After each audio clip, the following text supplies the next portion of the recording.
तर रायगडमध्ये सुरू असलेल्या मुसळधार पावसामुळे जिल्ह्यात अनेक धरणांमध्ये पाण्याच्या पातळीमध्ये मोठी वाढ होतीये।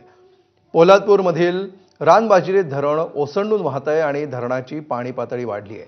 पोलादपूरसह महाड तालुक्यातील काही गावांना या धरणाचा पिण्याच्या पाण्यासाठी वापर केला जातो, त्यामुळे नागरिकांची चिंता देखील मिटली आहे। ओसंडून वाहणाऱ्या या धरण परिसरातून आढावा घेतला आमचे प्रतिनिधी गणेश महाप्रळकर यांनी।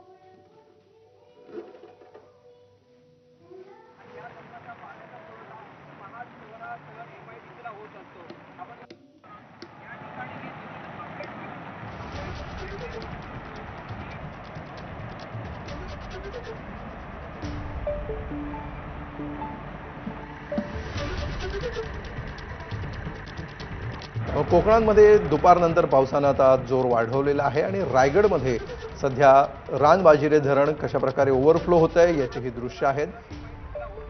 महाडकरांची पाण्याची चिंता यामुळे मिटलेली आहे, मात्र असाच पाऊस सुरू राहिला तर अनेक ठिकाणी सखल भागांमध्ये आणि बाजारपेठांमध्ये पाणी घुसण्याची भीती व्यक्त होते आहे।